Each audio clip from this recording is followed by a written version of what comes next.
Welcome to my super type A attempt at being Zen, the podcast. My name is Risha York, and I will be your host. If you are overworked, overtired, overstretched, overwhelmed, and just over it, you are in the right place.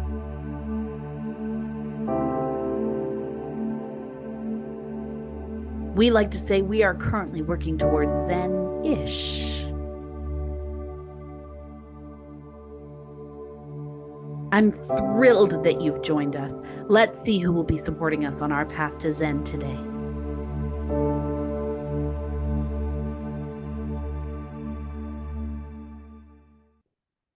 Welcome back to my super type A attempt at being Zen with your host, Risha York. Today, we are so lucky to have Belinda Ginter, business and mindset coach, on with us today. Hello, Belinda. Hello, everybody. Thanks for having me, Risha. Oh, it is truly a joy. I love following you. I love everything you post. You have such a sunny disposition. It's so fun to just be part of your world. So I'm delighted to have you here today. I appreciate your kind words. I've literally used social media not for marketing like everybody's told me. I literally use it as a journal every single morning. I get up, I meditate, I pray, I do some visualization, and then I go right to my social media and just whatever's coming up for that day. Luckily, it seems to resonate with a lot of people and be kind of like the message they need to hear that day. Yeah. But that's truly by luck, because I'm totally just using it as a way to totally flesh out what I'm thinking or what I'm feeling or what I'm processing. Yeah, I do the same thing. It's very similar. It's like an outlet for me. Yes. Right? Yeah, absolutely. So tell our listeners a little bit about what it is that you do. Yeah, so I love that this is for type A personalities because I am one. So I'm partial to us. I think we're pretty awesome. What I do is have been a mindset expert for over 9 years and now have really gone into business coaching as well. It was just kind of a natural development. I've been an entrepreneur for most of my life. Entrepreneurial dad, watched him do all the things, as a kid. And then I think I denied it in myself for quite some time. Followed societal rules of, some the of us do that. checklist you're supposed to do. Mm-hmm. I rebelled against them, but I still followed them, but just rebelled against them once I was in it. It was kind of a weird juxtaposition. But, went to university, did all those things, denied myself being an entrepreneur until my 40s. And then let it loose and realizing I should have probably just gone straight into this path in my 20s. Not that I wish anything was different, because I'm sure it's supposed to be how it's supposed to be. Right. However, I could see my path to success could have been a lot less this and a lot more this if I had just followed my inner voice and calling, right? All that history, though, doesn't it inform you now? Completely. And all my coaching is really drawing on a lot of life experiences. I grew up with nothing. I grew up on welfare in low income housing. And I was just a very observant child. So watching the behaviors and the patterns of the adults around me gave me the best education for coaching that you could ever imagine. And I draw upon a lot of those experiences and a lot of those things I observed and the patterns I was able to see forming to help my clients daily. Yeah, I think you and I have a very similar background and upbringing. Yes, I think that's why we connected so strongly, right? Yeah, yes. I agree. So since your expertise is mindset, the first question I really have for you is, how does our mindset affect our stress levels? Well, I think we have to just dive a short part into what affects stress levels to begin with, right? To kind of give some context. And it's a lot of, could be, big and sudden changes in life, things that we didn't see coming, life taking us at our knees, curveballs coming our way, so to speak. It can be living too far in the past where you're always looking in the rearview mirror, or it can be the opposite where we're so focused on our future that we are just tunnel vision and not really experiencing everything, and that can heighten our stress levels too. And that is such a huge thing for people who are type A. So hard for us We because are always we planning for the pride future. ourselves on being those forward thinkers and being those visionaries. And don't get me wrong, there's a time and a place for that. Every CEO, every person, every creative, an A type needs to have a bit of that. I just think with our A types, we can go to the extremes. Yes, I agree with you. So if we're eating well, we're really, really eating well. If we're like off the wagon, we're really, really off the wagon. Yeah. So I don't think like we live life to extremes. Yeah. And so really when we're just only looking at the future and we're not appreciating the journey, we're not understanding that everything takes time and stuff, we can be really harsh with ourselves, which also brings up those stress levels, Yeah, right? So absolutely. I think like spiritually people can be like kicked out of certain communities with like maybe their religions and things like that that can add to stress levels. Physical, someone comes down with an illness or someone around us becomes sick, all of a sudden our stress levels are completely heightened, things like that. So I think there's a lot of factors. Financial, Yeah. you get hit with a huge tax bill, or just maybe I do. I don't. You and I both. You and I both. I Right? hear Things you. like that that you don't expect or you didn't plan for, or maybe Yeah. someone in your family, your spouse or partner loses their position, Yeah. or things like these things happen in life, but Yeah. they spike, our stress levels like crazy. So mindset, I think a lot of people think is positivity, but it's not. Right. That's a myth. Mindset isn't about positivity. Mindset's just about taking the situation at hand and seeing it from a different perspective. So I always say, like, people say bird's eye. I like to say eagle eye, because eagles are like soaring higher than any other birds, and they're really getting an in-depth look down. Yep. Um, and it's just looking at it from a different perspective and then reframing how are currently seeing it, because we all know, when we step into a pond and it's muddy, all of a sudden everything gets murky. Like you can't see Yes. down to the bottom at all, right? You can't see your toes. But as you give it time, then the dust settles, and then you can see the little minnows swimming around and all the stuff that that's in the lake. Yeah. But life's like that. So mindset, if you think of it like mindset is when you wait and calmly get the emotions under control so you can get some clarity, and then you can reframe and see different personalities. I love One it. thing as A types we struggle with is seeing other people's side of you, because ours is so awesome.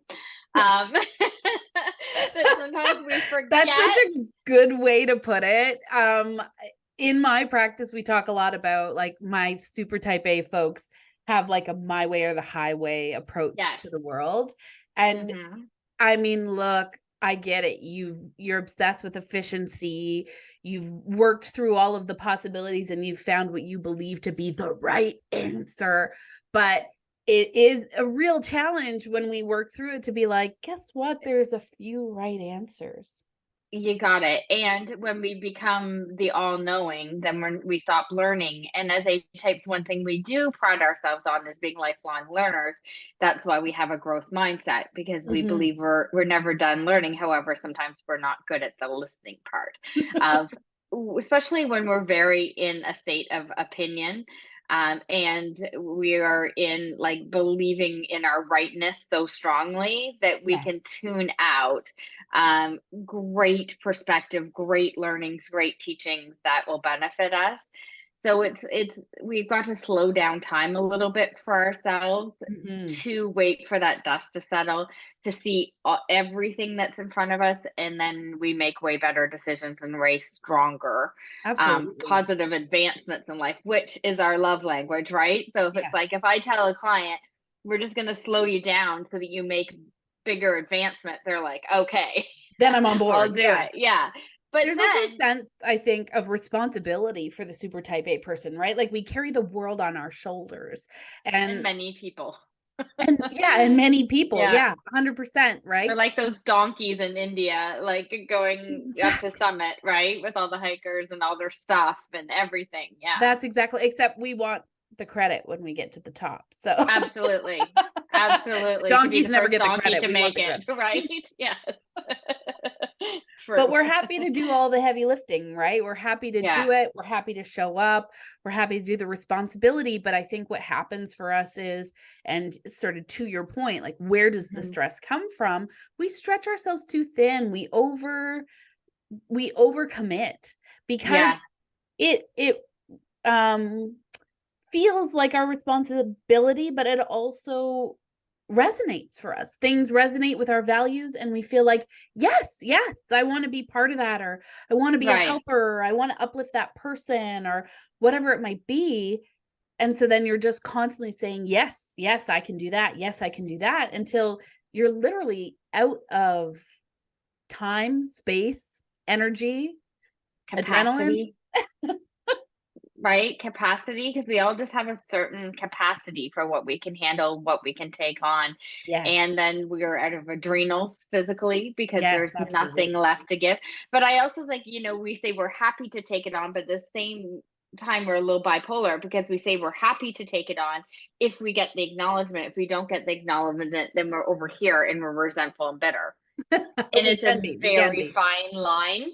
Yeah. If we don't get the cherry on top, then we're like, oh, what did we do with this all? We wasted all the time. Our focus could have been over here. And we have to walk that fine line between, being very happily busy and taking on every people's stuff, and Yeah. then quickly turning to the dark side of resentment, anger, or frustration. Right. Yeah, absolutely. And I think that's also, something we learn as we go through time, right? You Sure. you mature into that. That's a level of emotional maturity that we get to, where it's like, look, I actually don't need the recognition as much as I did maybe That's it. in my 20s, when I was just like, tell me I'm good, tell me I'm doing it right, right?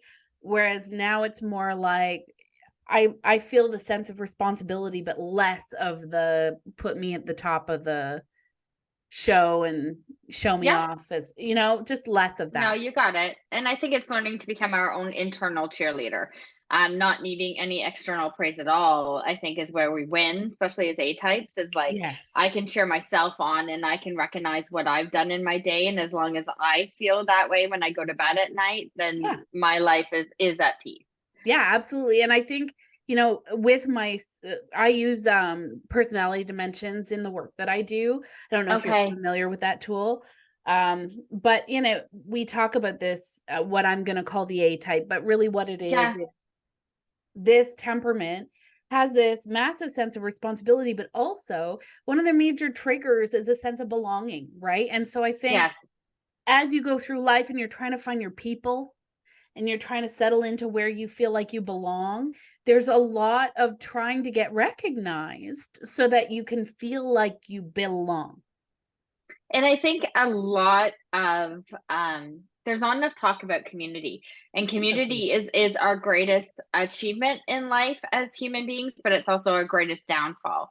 And I think a lot of addictions and compulsions and things like that stem from a lack of community or being kicked out of community. Yes. And I think that society doesn't talk about this topic enough. They go to, okay, so this person's an addict, whatever, but they look back, it's because of a divorce where they felt kicked out of their family, or they chose a religion that was different and got exercise, or maybe they were an artist and they got kicked out of a band that went really far, things like that. I watch a lot of biographies. One of my favorite things in life is hearing people's stories. And if you actually trace a lot of the stuff back, you will see community being at the heart of it. And if we only understood how important community is and how it's very dangerous to kick people out and to exercise people, and then we start to soften as A types, and it's not our way or the highway anymore. We realize that we can say things and do things in a softer tone, in a softer way, where maybe we're not around these people 24/7, but it doesn't mean we have to blacklist them either or Yes. cancel them out of society, right? Yeah. And it's funny, I've had this conversation a lot with clients and even with family members, where they'll say like, oh, this person's not talking to me. We had this big fight. And I thought, you know what? Fine, forget it. I don't need you in my life. And I'm like, is it necessary though to just immediately put the line in the sand and say it's over when it just like truly just sounds like a disagreement? So maybe. And I think even the fact that they said that sentence shows how much they care about that person. If they really were done with that person, it wouldn't even be a top of a conversation, to be Yeah. honest with you. It would just be kind of letting things fizzle out naturally, organically.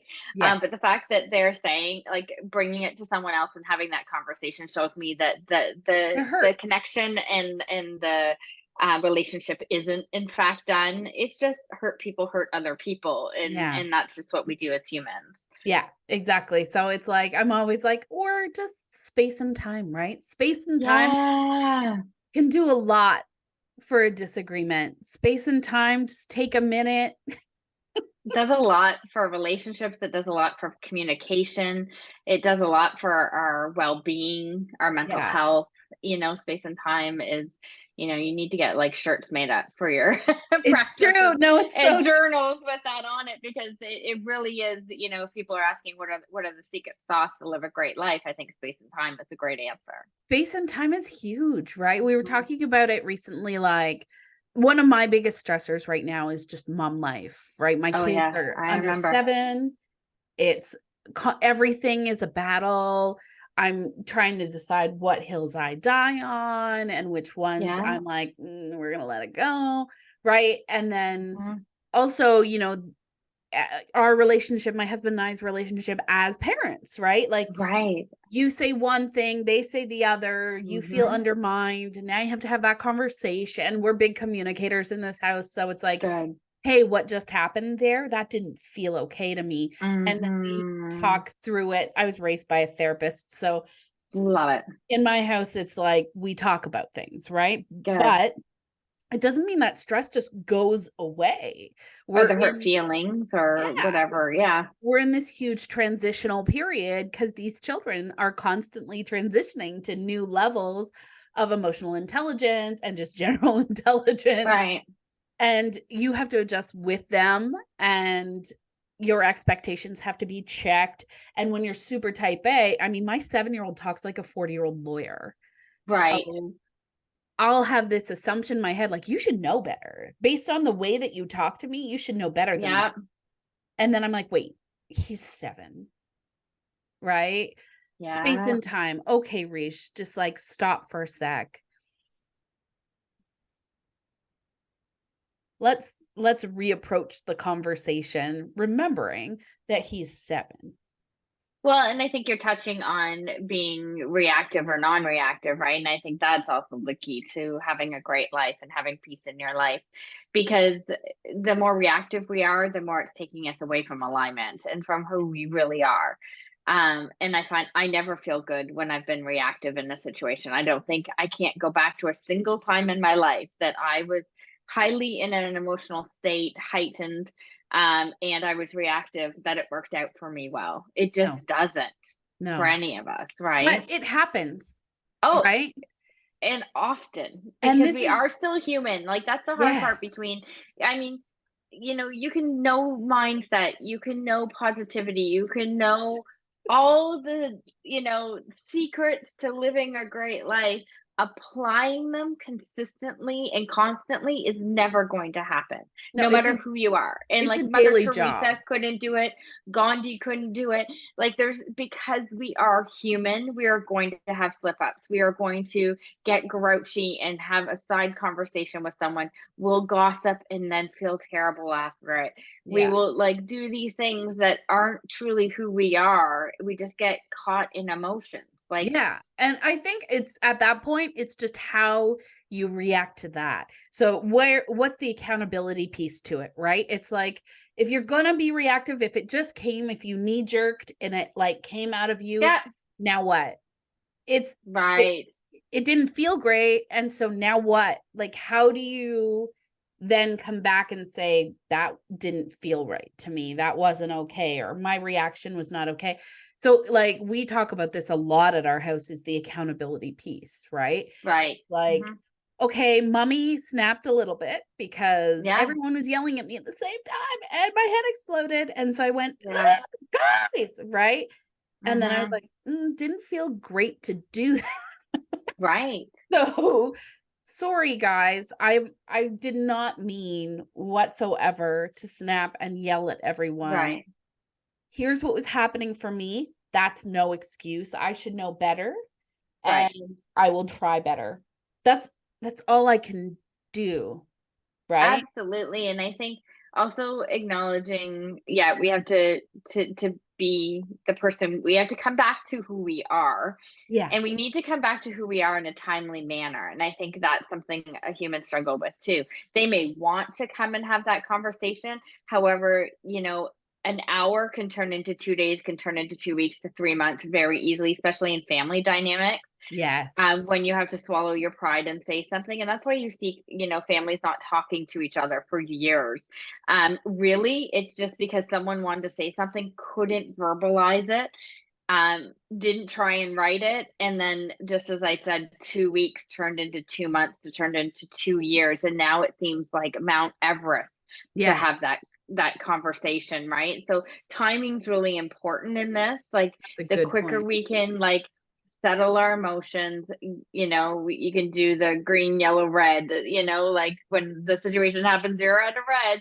Yeah. And then you just have to get yourself to like an amber and then slowly to a green. Once you're at green, you're okay to have those conversations. But society, it has to be timely, but it can't be forced. So there's a Yeah. fine line there. And I think society is always telling us to do everything quick, fast food, fast this, Yes. express, prime, get it in 2 days. Like we've come accustomed to things happening at a rapid speed, Yes. and humans don't work as fast as the rapid speed, but Yeah. we do need to not get stuck in our ego and be timely. So again, there's a lot of gray areas there we have to navigate.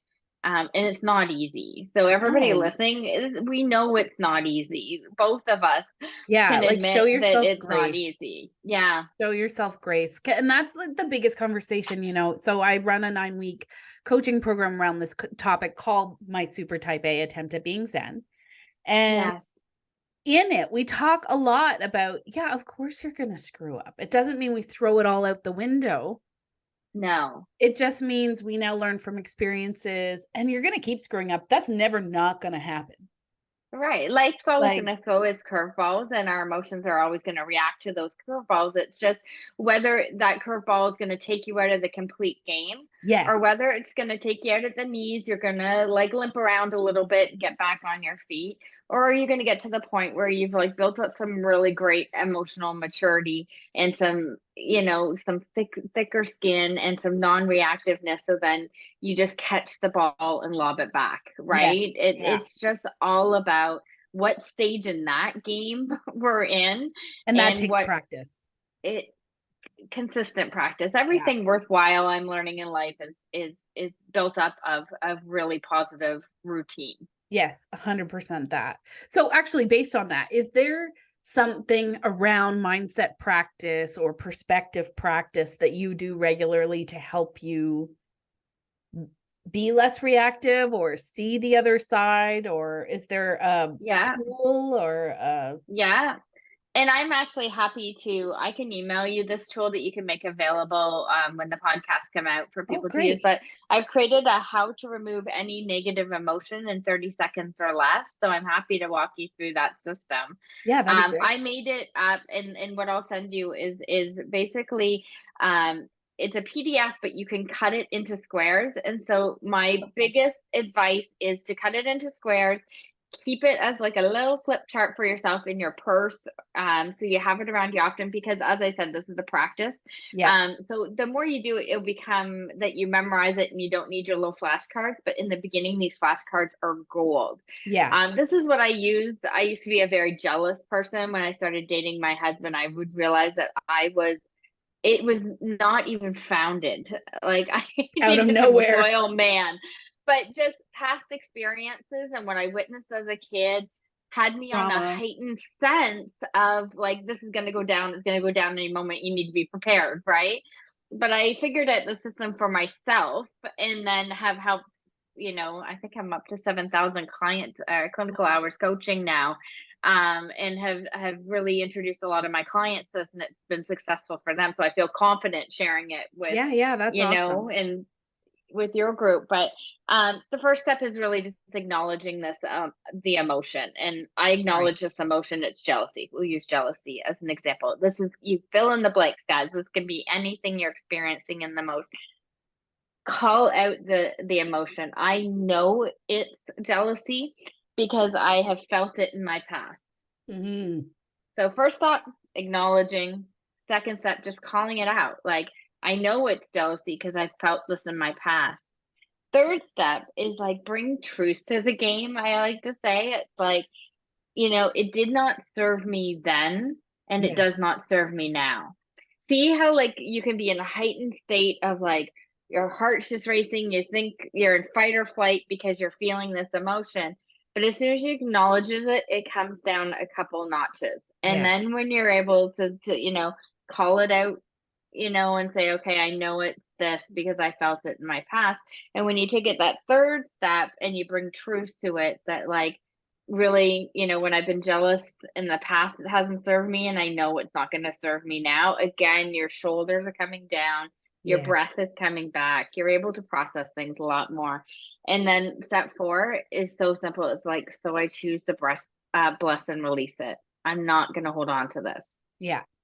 This is something I have gone into the bathroom, like excuse myself from like dinners with girlfriends or things like that, because it didn't serve me. It's just like I could feel something bubbling, and I'd be like, just excuse me for a moment. And then I would go into the bathroom and just go through this quick little flip chart. And I'd be able to collect myself in about 30 seconds and come out and then have clear conversations with people. And the emotion has been calmed and down to that green light, like I said, so I can play with humans again. And I love that. And I feel like that those emotions, sometimes they come from storytelling, right? And those stories aren't based in fact. So we go down the rabbit hole of storytelling and we're having these reactionary emotions. We're like, that's crap, or I'm mad, or I'm jealous, or that makes me mad. And you're like, but wait, about what? Right. Is this even mine to take on? Like, humans learn through storytelling. We have for generations and generations and generations, right? Back to the Aboriginals and right back to the Romans. And if you track it, it's always been there. It's in the petroglyphs that we put on the caves, but it's not the way we should be processing an emotion. And so I think that's where kind of gossip and cattiness came out, where they be telling a story, but we would attach to it somehow where it wasn't meant for us to attach to. It was meant for us just to listen and process, right? But I think when we grab attachment to a story, then it becomes personal, and then that's when the emotions get heightened, for sure. And that's when we need to do our Byron Katie work, who I love. I don't know, Byron Katie, I'm sure you do, right? And just check in and be like, yeah, is that true? Right. No. And even if it is, who cares? Does this affect my personal life or my family or my well-being in any way? No. Then why am I even talking about it? Why is it why is it part of my present? And I think, and that's how we talked about in the beginning, like how the past always gets brought up too. And that's because if we talk about the past in our present, we're constantly inviting it into another day. And as soon as we do that, we lose our personal power, but we also lose our personal peace. I believe that. It's funny. I was at a girls' retreat on the weekend, and I had mentioned it was so nice to get out of my house. I'm all boys at my house, so it was like, I need some feminine energy. Like it's time to escape for a bit. So it was really nice, but it was funny because as we were talking, I had mentioned something from my past, because one of the people who was there I'd known since I was 14. So I was like, because blah, blah, blah. And another friend of mine who I've known almost 10 years is like, what? I didn't know that about you. And I was like, I don't talk about it much, actually, because it was really traumatic. And this window of time was really, really hard for me. And I don't want to give it any more energy. You got it. So I don't talk about it anymore. Yeah. And I was thinking about it on my way home because I was like, I feel like working through those things, honoring them because they changed me. Yes, that's the acknowledging piece. Yeah. Right? Understanding that like they happened and there's a result from them happening. Right. But not wearing it every day. I don't want to wear it every day because I feel No, like it's not it a wouldn't, badge of honor by any means, right? right? And it just allows me to be like, that's done and processed, and I don't need to revisit it over and over again. No, no. Right? I You don't can need use to it to live relate to there. someone else, but to have to bring it up and talk about it and again relive it as you said, just Yeah. gives it fuel to the fire, And I think we also have a society that believes in toxic positivity. So the Yes. opposite side, they're like, well, you should be happy all the time and you shouldn't feel any negative emotion, which is total crap. Yes. Um, Tell me a person that doesn't feel a negative emotion. If they tell you that, they're completely lying. Yes. They're all gonna have their moments Yes. where reality hits and they become human. It's just like, what real emotional maturity is and what a real strong growth mindset is acknowledging those emotions like you said and going through the proper channels to process them so that you can, spend time, but that means that you're going to be grumpy some days. That means that you're going to have a so-called bad day, which is really, I just changed the wording to say like processing. Yeah. And if I'm having a day where I'm processing, then I'm not as harsh on myself, right? Yeah. But then I'm not living up to this like negative belief that we're supposed to be happy 24/7. Yes. I agree. And there's also, just acknowledging too how you process and what works best for you. Like, I am not a winter human. I've said this before on the show, but I am not a winter human being. And this year, especially since my allergy to cold is Yeah, back, that's fun. So, head to toe hives every time I go outside in the not winter. good. Not my Mm-hmm. favorite. So, but historically, I also don't tend to, I'm a very social person, but I don't tend to go out and socialize much during the months of January or February. I just don't. Okay. I kind of get, More cocoon. yeah, Yes. cocoon, very introspective, thinking about the year ahead, lots of planning in my Okay. head a lot. But it serves me, right? Because then by the time like March hits, I'm hit the You're ground ready to running, go. ready to go. Yeah. Everything's planned, everything's outlined, I'm good to go. And the weather's Yeah. better and I feel more uplifted. And I've had my cozy little 2 months at home by myself. Yeah. But I've had it affect people in my life, be like, why aren't you coming out? You go to everything. Mm. And I'm like, yep, because I need a break. Just some And space. because it's not about you, Yeah. right? Like sometimes we can call a spade and just be like, it's okay to tell people like even having this conversation is crossing a bit of a boundary because you're not honoring, you're questioning me for a boundary I've set. Yeah.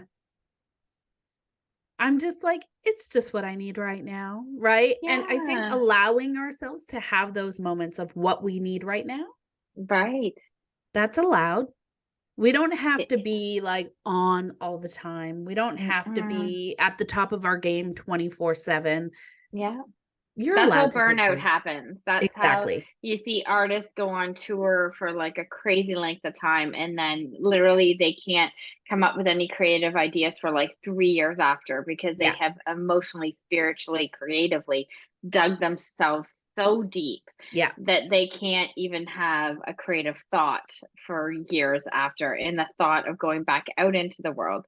So it's better to do everything at your own rhythm, really Yeah. realizing what society's pressures are and like doing the opposite, going internally and asking myself, like, how does this feel for me to do tonight?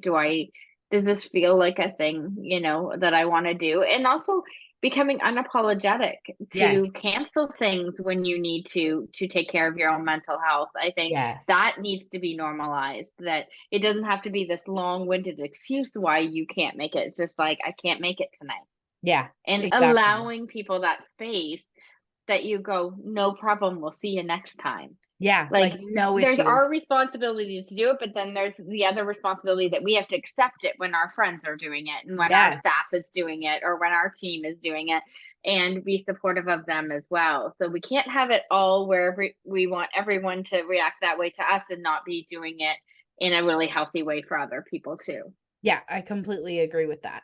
Absolutely. So how can we work on our mindset to bring more peace into our lives? What can we do on a day-to-day basis? Well, I think peace comes from a lot of things, and I think it's also very individualistic Yes. what peace means to us. Like, I need forest and water, where some people need like mountains, or they need ocean, or they need things. So I think for first thing you have to do is really what makes you feel at peace. Yep. And really acknowledge that. Like, for me, it's like putting on a fire, having the record player going or some sort of music playing, maybe having a glass of wine, or I love a good scotch or Yep. a cappuccino. Yep. It's like it's a whole experience for me to be in peace. I don't know about you, Yeah, but absolutely the from same. Yeah. I love music I can like feel in my mhm, body, yeah, right? Like put something on and be like, "Oh, I love this song," and I'll live in it like it's living in my head and takes over all yeah, thoughts. All thoughts have left. I'm only here for this song, I right? love that. I I like love that. that, and I also love a scotch once in a while. See, this is why we're friends. Excellent. Yeah. It's, it's the thing that, like, I'll have it at Christmas or a special occasion, Yes. sort of, like, nice, quiet. I love all the flavors in it. It's, like, a Yeah. completely different thing than Experience. anything Again. else. Yeah. And coffee and food. I Yeah. love food. Yeah. There's So nothing wrong with that too, though. That's the thing. Like, it's like, think of your experience. Like, sometimes peace to me is sitting with my laptop and writing. I love to write. mhm. A lot of time it's reading, which makes my writing better, Yes. as well. So it's like just realizing the experience you want to think, but how you figure out the mindset piece to it is like, okay, this is what I'm hoping to experience it. What are the things that could rock that experience and take me out of it? So that's the mindset piece. Okay, maybe I have to set boundaries for that day and tell family, I need it from 2 to 4 completely by myself. Get my husband to take the kids out and do something, just the two of them. Ask for what you need, create strong boundaries. Yeah. Sometimes clutter can take me out of it. If Oh, things are just too 100%. much clutter around, I can't think to write, or I can't think to read because I'm looking around going, that needs to put away, Yes. that's out of place, that type of thing. So I think the mindset piece really is figuring out what are the things that will take you out of that vision you have and that experience you want to create around peace in your life, and Yeah. who are also acknowledging, like, who are the culprits, like who are the people that consistently take you further away from personal peace than closer to it. Yes. Again, does it make us right and them wrong? It's just acknowledging that they take you away from personal peace. So Yes. maybe they're not invited to that day or Yep. that event or things like that, right? Yep. So it's just really kind of, what environments do you feel the best in? Yeah. Making sure you make time for those. I talk about boundaries with other people. We also have to have boundaries with ourselves. Like, do we have strong boundaries in our calendar scheduling where we're blocking out time Yep. for these things that fill us up with so much joy and actually give us personal peace? Or are we going thing to thing to thing to thing and then forgetting all about our personal peace Yeah, there's a lot completely? of conversation about, well, I don't have time. I don't have time for this and I don't have time for that. And while I completely hear the overwhelm in that, Right. Hmm. right? I hear it. I've lived it. Right. Like Right. I Right. used to have 2 full-time jobs. So like I hear you. Yeah. That can It's feel like you real. don't have, It feels real to the person experiencing it. yeah, you Yeah. don't have the space, right? Yeah. Sort of thinking like, do you have a shower every day? Right. Can you have a moment while you're in the shower where you're just sort Yeah. of processing and having a mindful moment? Do you have, what do you do before you go to bed? What is your Right. routine? Can you I feel like it's something as small as 2 to 5 minutes can have a massive impact on your day to day. Absolutely. Absolutely. They said that 20 minutes of meditation, a guided meditation can be equal to an 8 hour sleep for Yeah. some people. So it's not about the amount of time that you're doing things. It's like, are you owning time and are you making space for Yeah. these type of things? And yes, there is going to be times in your life where that's not possible. Yes. There's times in our lives where our families need us more than our work. There's times when our work needs us more than our families. There's times where those two need us more than our personal time, and that's just reality. Yep. But I'm talking about, like, are we at least attempting to own our schedule and to input the things that are important to us? Yes. By doing that, that way we're giving ourselves a chance, even if Yep. it doesn't become our reality. We're setting ourselves up for Opportunity. winning. Yeah, winning and experiencing and personal peace rather than just winging it all the time. And I remember saying, I have trouble with consistency to a coach that was coaching me, and they're like, no, you actually don't. You're really consistent at missing the gym. And it was like the biggest mindset bitch slap ever. And I was like, you are absolutely, he's like, no, you're consistent at eating certain foods that you really want to eat that aren't good for you. Yeah. So as humans, we don't have a consistency problem. We have a priority problem. Yes. Wow, those are some big truths in the first episode of season 2 of my Super Type A attempt at being Zen. If you want to hear part 2 with Belinda Ginter, tune into the next episode. Thank you for joining us here today. Thank you for listening. Like and subscribe to our channel wherever you listen to podcasts. Visit www.yorkmotivational.com for more information on my Super Type A attempt at being Zen, the coaching program, Lead Without Permission, or visit our contact page to reach out to Risha.